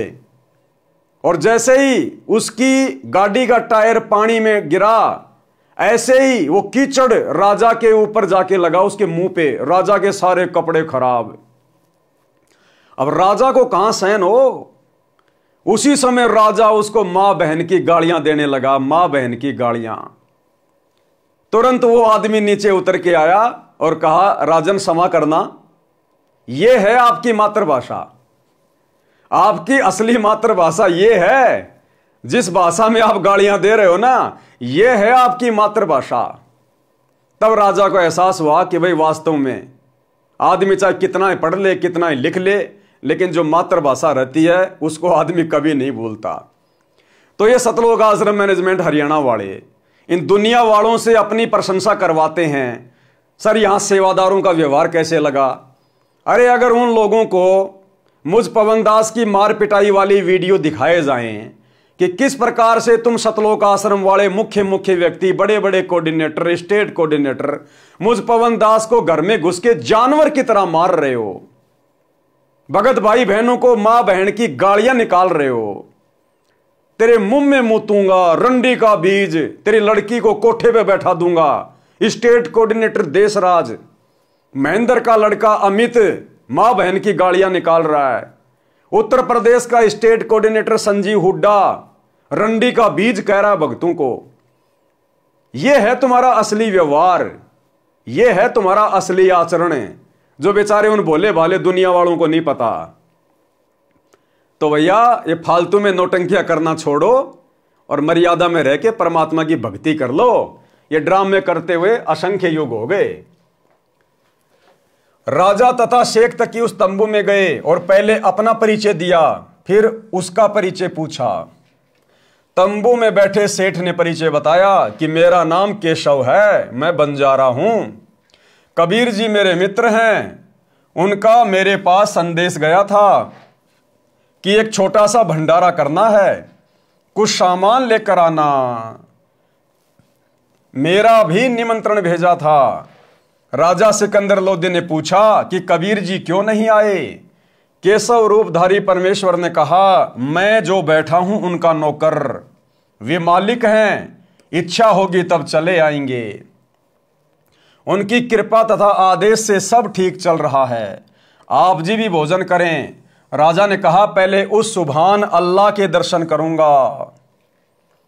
और दूसरी बात भाई और बहनों, उस भंडारे की, उस भंडारे में परमात्मा ने अपनी तरफ से कोई लड्डू जलेबी बर्फी नहीं बनाए थे। जिन जिन मिठाइयों के नाम शेख तकी ने लिखे थे, परमात्मा ने उस हिसाब से मिठाइयां तैयार करवाई थी। और इन आश्रमों में लड्डू जलेबी बर्फी, लड्डू जलेबी बर्फी, लड्डू जलेबी बर्फी। अरे परमात्मा ने तो मजबूरी में लड्डू जलेबी बर्फी दुनिया को खिलाई थी, अपनी तरफ से नहीं खिलाई। तो क्या ड्रामा चल रहा है तुम लोगों का इन आश्रमों में। राजा ने कहा पहले उस सुभान अल्लाह के दर्शन करूंगा, बाद में भोजन करूंगा। और वर्तमान में इन आश्रमों में लड्डू जलेबी बर्फी खाने वाले भगत भाई बहन, तुम्हारा अल्लाह बैठा हिसार जेल में और तुम भूखी भैंस की तरह टूट पड़ते हो लड्डू जलेबी बर्फी के ऊपर। अरे अपने गुरु की गैर हाजिरी में धिक्कार है हमारे को उन आश्रमों में जाना, धिक्कार। तुम्हारा बाप तो हिसार जेल में सब्जी रोटी खा रहा है, दाल रोटी खा रहा है, और जेल की रोटियां कैसी मिलती हैं, जेल की सब्जी कैसी है, और तुम उसके पीठ पीछे उसके नाम की आड़ में लड्डू जलेबी बर्फी, लड्डू जलेबी बर्फी। समय का इंतजार करो। राजा ने कहा पहले उस सुभान अल्लाह के दर्शन करूंगा, बाद में भोजन करूंगा। यह कहकर हाथी पर बैठकर राजा सिकंदर कबीर जी की कुटिया पर पहुंचे। साथ में कई अंगरक्षक भी थे। कबीर परमेश्वर जी को संत रविदास जी ने सुबह ही बता दिया था कि हे कबीर जी, आज तो विरोधियों ने बनारस छोड़कर भगाने का कार्य कर दिया। आपके नाम से पत्र भेज रखे हैं और ऐसा ऐसा लिखा है, लगभग 18 लाख व्यक्ति साधु संत लंगर खाने पहुंच चुके हैं। कबीर जी ने कहा कि मित्र आजा, बैठ जा, दरवाजा बंद करके सांकड़ लगा ले। आज का दिन बिताकर रात्रि में अपने परिवार को लेकर भाग जाऊंगा। यानी जैसा रिएक्शन रविदास जी ने दिया वैसा ही रिएक्शन परमात्मा ने दे दिया। जब भगत ने ही अपने गुरु को भगवान नहीं माना तो भगवान कैसे अपने आप को भगवान बताएगा। रविदास जी ने कहा कि भगवान आज तो काशी से भगाने का पूरा बंदोबस्त कर दिया इन लोगों ने, 18 लाख लोग आ गए लंगर खाने, हम कहां से करवा देंगे। क्यों भाई, अगर रविदास जी को विश्वास होता कि ये कबीर ही परमात्मा है, सारी सृष्टि का रचनहार है, जो तीनों लोकों में प्रवेश करके असंख्य आत्माओं को प्रतिदिन भोजन करवा रहा है, तो 18 लाख को भोजन नहीं करवाएगा। अरे बाकी समय भी तो उन 18 लाख को यही परमात्मा भोजन करवा रहा था। लेकिन रविदास जी को पूर्ण तत्व ज्ञान नहीं था। उन्होंने कबीर जी को अपना गुरु अवश्य बना रखा था, लेकिन वो परमात्मा नहीं मानते थे। जब परमात्मा कबीर जी ने देखा कि भगत तो भाई बैकी बैकी बातें कर रहा है, तो परमात्मा ने भी उसी हिसाब से जवाब दिया कि भैया सांकड़ लगा ले, दरवाजा बंद कर ले, दिन दिन काट लो, रात को यहां से निकल लेंगे अपन। तो परमात्मा ने भी भगत के अनुसार ही जवाब दिया। कई अन्य शहर गांव में निर्वाह कर लूंगा, जब उनको कुछ खाने को मिलेगा ही नहीं तो झल्लाकर गाली गलौज करके चले जाएंगे। हम सांकड़ खोलेंगे ही नहीं, यदि किवाड़ तोड़ेंगे तो हाथ जोड़ लूंगा कि मेरा सामर्थ्य आप जी को भंडारा कराने का नहीं है। गलती से पत्थर डाले गए, मारो भावे छोड़ो। दोनों संत माला लेकर भक्ति करने लगे। मुंह बोले माता पिता तथा मृतक जीवित किए हुए लड़का तथा लड़की सुबह सैर करने को गए थे। इतने में दिल्ली के बादशाह सिकंदर लोदी ने दरवाजा खटखटाया। संत रविदास जी ने कहा, प्रभु लगता है अतिथि यहां पर भी पहुंच गए। डर गए रविदास जी। कबीर जी ने कहा कि देख सुराग से बच्चे तो नहीं आ गए हैं। रविदास जी ने देखकर बताया कि नहीं। क्या कबीर परमात्मा अंतर्यामी नहीं थे क्या? क्या उनको पता नहीं था कि दरवाजे पर कौन आया है, बच्चे आए हैं या सिकंदर लोदी आया है? लेकिन 650 साल पहले भी परमात्मा ने अंतर्यामीपना नहीं दिखाया। फिर आज हिसार जेल में बैठकर कैसे परमात्मा अंतर्यामीपना दिखाएंगे? तो वही लीला आज चल रही है। जैसा गुरुजी को उनके परिवार के द्वारा राग द्वेष ईर्ष्या में आकर अन्य भक्तों की गुरुजी के सामने शिकायत की जाती है, प्रार्थना लगाई जाती है, गुरुजी वैसा ही जवाब दे देते हैं, वैसा ही जवाब। जबकि गुरुजी को तो सब पता है कि कौन गलत है, कौन सही है, कौन गुरुद्रोही है, कौन गुरुमुखी है। तो गुरुजी अंतर्यामीपना नहीं दिखाएंगे, जबकि वर्तमान में तो 2014 बरवाला कांड के बाद से परीक्षा चल रही है। इस परीक्षा के समय में तो बिल्कुल भी अंतर्यामीपना नहीं दिखाएंगे। अरे जब 650 साल पहले नहीं दिखाया, रविदास जी को कह रहे हैं कि देख बच्चे घूम के आए हैं या फिर कोई और आ गया। जब उस समय अंतर्यामीपना नहीं दिखाया तो आज भी नहीं दिखाएंगे। तो भाई और बहनों, गुरुदेव भगवान के द्वारा जो भगत भाई बहनों की 9 एंट्रियां की जा रही हैं, पीले पर्चे आ रहे हैं, हम सत्सेवकों को गुरुद्रोही कहा गया है। उस परमात्मा को पता है कि कौन सही है कौन गलत है, लेकिन जैसा गुरुदेव के काल प्रेरित परिवार के द्वारा गुरुदेव को एक मानुष मानकर, अपने जैसा जीव मानकर उनके सामने जैसा झूठ परोसा जाता है, परमात्मा वैसा ही जवाब दे देते हैं। रविदास जी ने देखकर बताया कि नहीं, कोई और ही है। 2-3 बार दरवाजा खटखटाकर राजा सिकंदर ने अपना परिचय देकर बताया कि आपका दास सिकंदर आया है, आपके दर्शन करना चाहता है। परमेश्वर कबीर जी ने कहा, राजन आज दरवाजा नहीं खोलूंगा, मेरे नाम से झूठी चिट्ठियां भेज रखी हैं, लाखों संत भगत पहुंच चुके हैं, रात्रि होते ही मैं अपने परिवार को लेकर कहीं दूर चला जाऊंगा। सिकंदर लोदी ने कहा, परवरदिगार आप मुझे नहीं बहका सकते। अरे भैया, आप तो बह के बहकाए थे। सिकंदर लोदी तो बहकाया था, ये तो खाली नौटंकी कर रहा झूठी।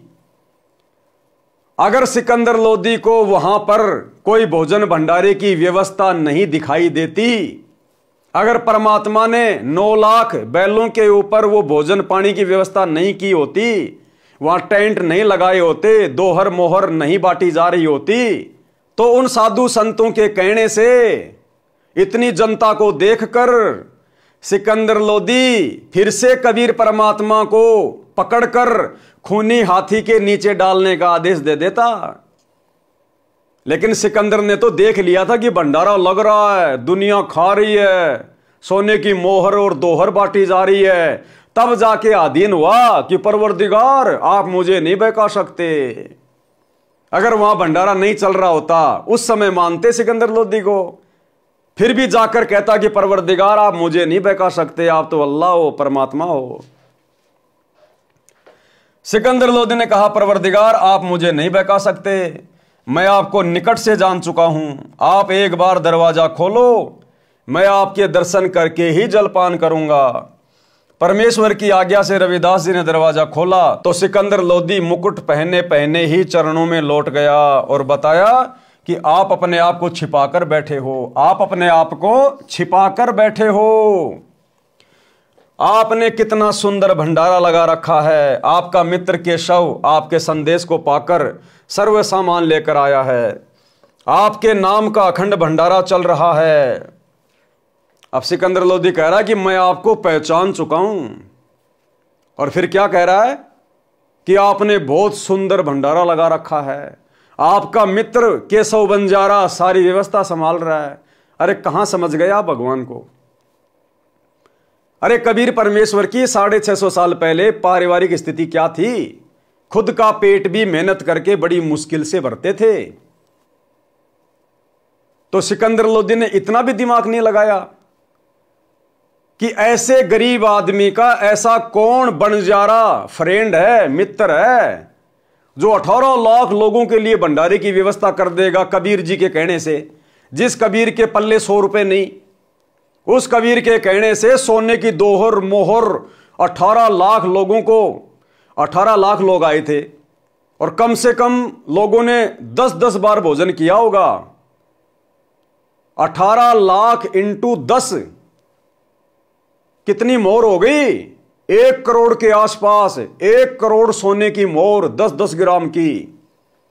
उस निर्धन कबीर जुलाहे के कहने से भला ऐसा कौन उसका मित्र है जो इतना बड़ा भंडारा कर देगा, जो राजा भी नहीं कर सकता।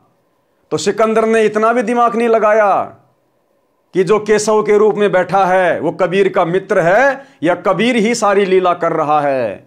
तो भाई उस समय किसी ने कुछ नहीं समझा परमात्मा को, केवल जुबान से कहते थे, बाकी समझा किसी ने नहीं था।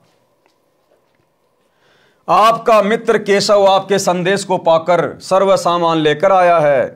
आपके नाम का अखंड भंडारा चल रहा है। सभी अतिथि आपके दर्शनों के अभिलाषी हैं। कह रहे हैं कि देखें तो कौन है कबीर सेठ जिसने ऐसे खुले हाथ से लंगर कराया है। मेरी भी प्रार्थना है कि आप एक बार भंडारे में घूमकर सबको दर्शन देकर कृतार्थ करें। तब परमेश्वर कबीर जी उठे और कुटिया से बाहर आए तो आकाश से कबीर जी पर फूलों की वर्षा होने लगी तथा आकाश से आकर सिर पर सुंदर मुकुट अपने आप पहना गया। तब हाथी पर बैठकर कबीर जी तथा रविदास जी व राजा चले तो सिकंदर लोधी परमेश्वर कबीर जी पर चवर करने लगे और पीलवान से कहा कि हाथी को भंडारे के साथ लेकर चल। जो भी देखे और पूछे काशी वालों से कि कबीर सेठ कौन सा है, उत्तर मिले कि जिसके सिर पर मोर पंख वाला मुकुट है वह है कबीर सेठ। जिसके सिर पर मोर पंख वाला मुकुट है। आपने गुरुजी के छोटे कलयुगी भाई महेंद्र का इंटरव्यू सुना कि एक दिन मेरी आत्मा निकल के ऊपर ब्रह्मांड में गई और श्री कृष्ण जी के रूप में मुझे विष्णु भगवान के दर्शन हुए। उनके सिर पर मोर पंख लगा हुआ था। महेंद्र ने क्या कहा था? उनके सिर पर मोर पंख लगा हुआ था। और दास ने क्या बताया भाई बहनों को कि वो विष्णु नहीं था, श्री कृष्ण नहीं था। सतगुरु रामपाल जी भगवान कृष्ण का रूप बनाकर उस महेंद्र को दर्शन दिए थे। तो कौन था वो मोर पंख वाला? उत्तर मिले कि जिसके सिर पर मोर पंख वाला मुकुट है वह है कबीर सेठ, जिस पर सिकंदर लोधी दिल्ली के बादशाह चवर कर रहे हैं। सब एक स्वर में जय जयकार बोल रहे थे, जय हो कबीर सेठ की। जैसा लिखा था वैसा ही भंडारा कराया है। ऐसी व्यवस्था कहीं देखी न सुनी। भोजन खाने का स्थान बहुत लंबा चौड़ा था। उसमें घूमकर फिर वहीं पर आए जहां पर केशव टेंट में बैठा था। हाथी से उतरकर कबीर जी तंबू में पहुंचे तो अपने आप एक सुंदर पलंग आ गया। उसके ऊपर एक गद्दा बिछ गया, ऊपर गलीचे बिछ गए जिनकी झालरों में हीरे पन्ने लाल लगे थे। टेंट को ऊपर कर दिया गया जो दो तरफ से बंद था। अब भाई और बहनों, ये बात कौन बता सकता है कि 650 साल पहले काशी के चौपड़ के बाजार में परमात्मा ने जो भंडारे की व्यवस्था की थी, जिसमें टेंट लगाया गया था, वो केवल दो तरफ से ही बंद था। अरे टेंट तो चार तरफ से होता है ना। तो ये बात कौन कह सकता है कि वो टेंट केवल दो तरफ से ही बंद था और बाद में दो तरफ से भी उसको खोल दिया गया? कौन बता सकता है? जिसने वो भंडारा करवाया हो, जिसने आंखों से देखा हो। तो ये छोटे छोटे संकेत हैं जो ये सिद्ध करते हैं कि हमारे गुरुजी स्वयं केशव बंजारे, हमारे गुरुजी स्वयं कबीर परमात्मा, जिन्होंने 650 साल पहले वो भंडारा दिया। टेंट को ऊपर कर दिया गया जो दो तरफ से बंद था। खाना खाने के पश्चात सब दर्शनार्थ वहां आने लगे। तब परमेश्वर कबीर जी ने उन परमात्मा के लिए घर त्याग कर आश्रमों में रहने वालों तथा अन्य गृहस्थी व्यक्ति व ब्राह्मणों को आपस में केशव तथा कबीर जी ने आध्यात्मिक प्रश्न उत्तर करके सत्य ज्ञान समझाया। 8 पहर यानी 24 घंटे तक सत्संग करके उनका अज्ञान दूर किया। कई लाख साधुओं ने दीक्षा ली और अपना कल्याण कराया। विरोधियों ने तो परमेश्वर का बुरा करना चाहा था, परंतु परमात्मा को इकट्ठे करे कराए भगत मिल गए अपना ज्ञान सुनाने के लिए। उन भक्तों को सतलोक से आया हुआ उत्तम भोजन कराया, जिसके खाने से अच्छे विचार उत्पन्न हुए। उन्होंने परमेश्वर का तत्व ज्ञान समझा, दीक्षा ली तथा कबीर जी ने उनको वर्षों का खर्चा भी दक्षिणा के रूप में दिया। सब भंडारा पूरा करके सर्व सामान समेटकर बैलों पर रखकर जो सेवादार आए थे वे चल पड़े। तब सिकंदर लोधी, शेख तकी, कबीर जी, केशव जी तथा राजा के कई अंग रक्षक भी खड़े थे। अंग रक्षक ने आवाज लगाई कि बैल धरती से 6 इंच ऊपर चल रहे हैं। राजा के बॉडीगार्ड ने आवाज लगाई कि देखो रे देखो, ये बैल तो धरती से ऊपर चल रहे हैं, पृथ्वी पर पैर नहीं रख रहे। ये लीला देखकर सब हैरान थे। फिर कुछ देर बाद देखा तो आसपास तथा दूर तक न बैल दिखाई दी और न ही बंजारे और ना सेवक। सिकंदर लोदी ने पूछा, हे कबीर जी, बंजारे और बैल कहाँ गए? परमेश्वर कबीर जी ने उत्तर दिया कि जिस परमात्मा के लोक से आए थे उसी में चले गए। उसी समय केशव वाला स्वरूप देखते देखते कबीर जी के शरीर में समा गया। राजा सिकंदर ने कहा, हे अल्लाहू अकबर, मैं तो पहले ही कह रहा था कि ये सब आप कर रहे हो, अपने आप को छिपाए हुए हो। शेख तकी तो जल भुन रहा था, कहने लगा कि ऐसे भंडारे तो हम अनेकों कर दें, ये तो मौछा सा किया है, हम तो जग जोनार कर देते। मौछा कहते हैं वह धर्म अनुष्ठान जो किसी पुरोहित द्वारा पितर दोष मिटाने के लिए थोपा गया हो। उसमें व्यक्ति बताए अनुसार आइटम मन मारकर सस्ती कीमत से लाकर पूरे करता है, हाथ सिकोड़ कर लंगर लगाता है। और जग जोनार उसे कहते हैं जिसके घर कई वर्षों उपरांत संतान उत्पन्न होती है तो दिल खोलकर खर्च करता है, भंडारा करता है जो खुले हाथों से। संत गरीबदास जी ने उस भंडारे के विषय में जिसकी जैसी विचारधारा थी वो बताई। गरीब कोई कहे जग जो नार करी है, कोई कहे मौछा, बड़े बड़ाई करया करें गाड़ी काटे ओछा। भावार्थ है कि जो भले पुरुष थे वे तो बड़ाई कर रहे थे कि जग जो नार करी है, जो विरोधी थे ईर्ष्यावश कह रहे थे कि क्या खाक भंडारा किया है, ये तो मौछा सा किया है। जब शेख तकी ने ये वचन कहे तो गूंगा तथा बहरा हो गया, शेष जीवन पशु की तरह जिया। अन्य के लिए उदाहरण बना दिया कि अपनी ताकत का दुरुपयोग करना अपराध होता है, उसका भयंकर फल भोगना पड़ता है। केशव आन भया बंजारा, षटदल की निहास है। परमेश्वर कबीर जी स्वयं आकर केशव बंजारा बने। षटदल कहते हैं गिरिपुरी, नागा, नाथ, वैष्णव, सन्यासी, शैव आदि 6 पंथों के व्यक्तियों को जिन्होंने हंसी मजाक करके चिट्ठी डाली थी। परमात्मा ने यह सिद्ध किया कि भगत सच्चे दिल से मेरे पर विश्वास करके चलता है तो मैं उसकी ऐसे सहायता करता हूं। यानी परमात्मा 650 साल पहले सतगुरु की भी भूमिका निभा रहे थे और एक भगत की भी और एक निर्धन व्यक्ति की भी। और परमात्मा ने उस निर्धनता में भक्ति करके ये बताया, ये दिखाया कि अगर आप अपने परमात्मा पर पूर्णतया समर्पित हैं, आप यदि पतिव्रता पद पर रहकर मर्यादा में भक्ति कर रहे हैं और यदि कभी कभार आपके ऊपर कोई आपत्ति आ गई तो आपका गुरु, आपका भगवान आपके समक्ष खड़ा मिलेगा। तुम्हारी भी ऐसे सहायता की जाएगी जैसे परमात्मा ने मेरी करी। एक अभिनय करके परमात्मा ने उस भंडारे में दिखाया। एक अन्य करिश्मा जो उस भंडारे में हुआ, वह जिमणवार 3 दिन तक चला था। 3 दिन में प्रत्येक व्यक्ति कम से कम 2 बार भोजन खाता था, कुछ तो 3-4 बार भी खाते थे, क्योंकि प्रत्येक भोजन के पश्चात दक्षिणा में 1 मोहर 10 ग्राम सोना और 1 दोहर कीमती सुस्ती सोल दिया जा रहा था। इस लालच में बार बार भोजन खाते थे।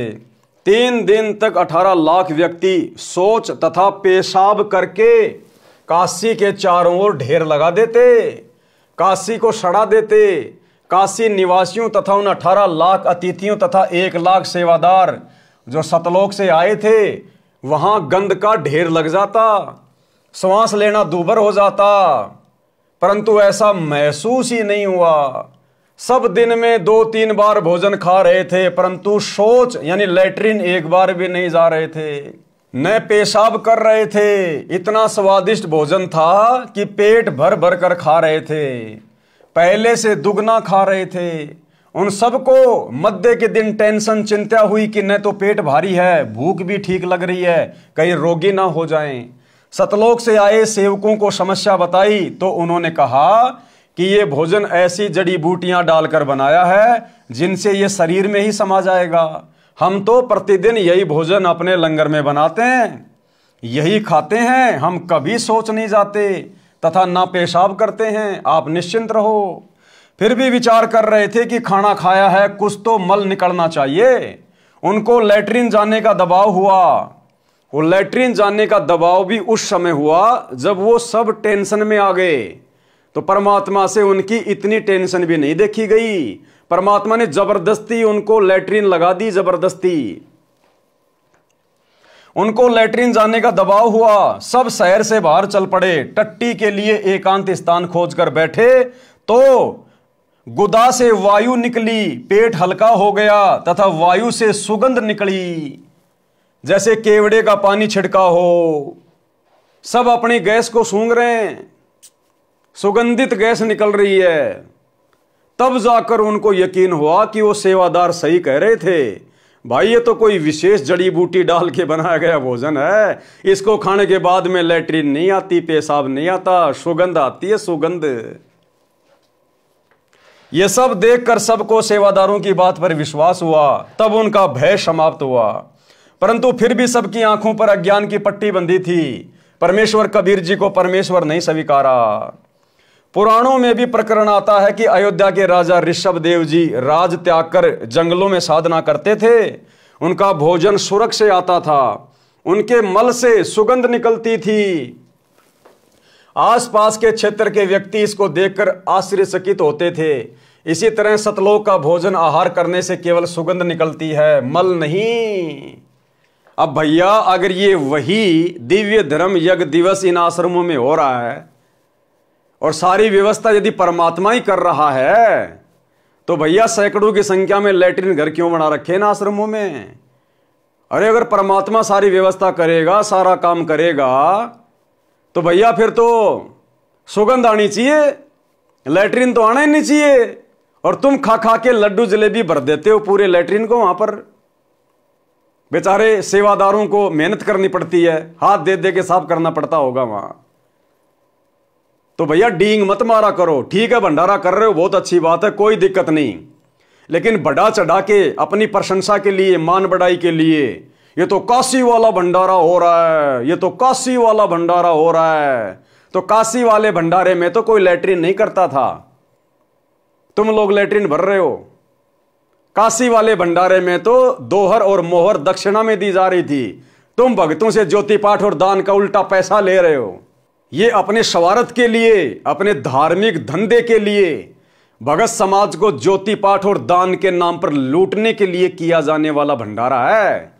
ये काशी वाला दिव्य धर्म यज्ञ दिवस नहीं है। धर्मदास जी को शरण में लेना। तो भाई और बहनों, आज के वीडियो में हम केवल इतना ही लेंगे। बाकी धर्मदास जी का जो प्रकरण है वो पूज्य गुरुदेव जी के आशीर्वाद से आप और हम सभी सत्सेवक भाई बहनों ने कबीर सागर के सरलार्थ में उसकी शुरुआत में ही बहुत अच्छे से समझ लिया है, पढ़ लिया है। परमात्मा की प्रेरणा से दास इसको दोबारा से रिपीट करना उचित नहीं समझता है। अब हम धर्मदास जी के आगे से जो प्रकरण शुरू होगा मुक्ति बोध में, कल रात्रि 8 बजे हम वहां से वीडियो शुरू करेंगे। तो आज के वीडियो में केवल इतना ही। सभी भगत भाई बहन कल रात्रि 8 बजे दास के Facebook page Pawan Das is live, मानव धर्मी पवन दास पर लाइव जुड़िए। तब तक गुरुदेव भगवान हम सबको आज्ञा दे, इजाजत दे, आशीर्वाद दे। बंदी छोड़ सतगुरु रामपाल जी भगवान की जय हो। भाई जो गुरु बचन पे डट के कट गे फंद 84 के, कट गे फंद 84 के, कट गे फंद 84 के। भाई जो गुरु बचन पे डट के कट गे फंद 84 के, कट गे फंद 84 के, कट गे